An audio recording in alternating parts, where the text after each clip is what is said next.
science. Marketing is a science, but it's not an exact one.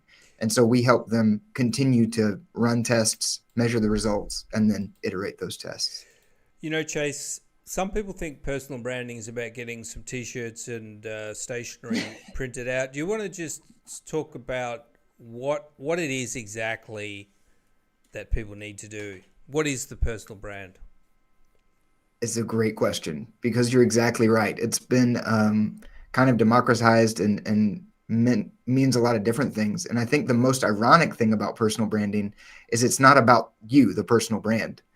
It's about the audience. It's about how you can help the audience.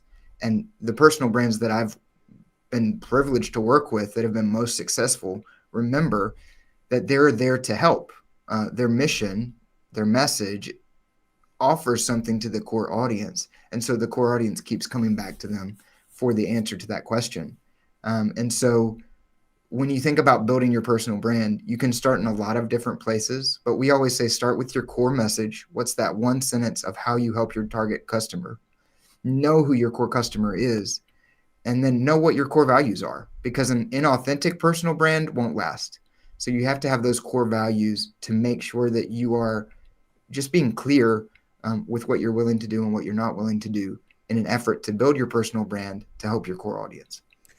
Chase, is there any examples that sort of come to mind of people that you've worked with where they sort of, they're trying to get themselves out there, but they're not really sure, they're not clear on their messaging, and then sort of narrowing down on their messaging and really building a brand around that. Can you give us like an example to sort of help people understand what we're talking about? Absolutely. And I think that most personal brands that come to us would say, my message is for everybody. I help everybody. And when you come in to help everybody, what ends up happening is you help nobody because nobody finds you because it's just noise in the crowd. But when you're able to identify who that core audience is, and we help personal brands do this all the time, when you're able to identify that core audience, you're able to go deep within a niche. And from that depth, you're able to get breadth later on. But you have to go deep in the niche first. We worked with a guy who had great success in business. He was an executive at a large company. And that was the struggle. That was the tension that we had in that relationship, was to say, my message is for everybody. Yeah, but who's it for today? Who is that message for today, so that we can get some just market fit, really. And then from that market fit, you grow to talk to everyone. And he's been able to do that now, and is having some success along the way as well. So Chase, one thing people do is they decide to write a book, which I think is a great idea to sort of put yourself out there as an expert in a particular subject area. But do you ever see cases where people don't quite have their messaging right? Should they use the book to develop their message? Their personal brand, or should they go ahead and write a book first off the bat?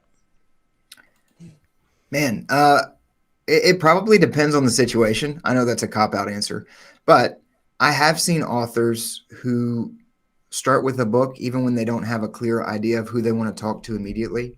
One author that I worked with, he's a New York Times bestselling author, and his first book was a general market success.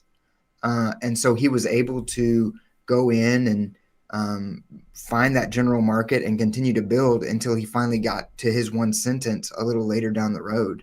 And that's one way that you can explore that. I would say that's an uncommon way.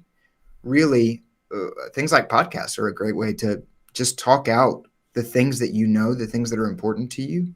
And then you're able to go into the book with a clearer idea of what that one sentence is going to be.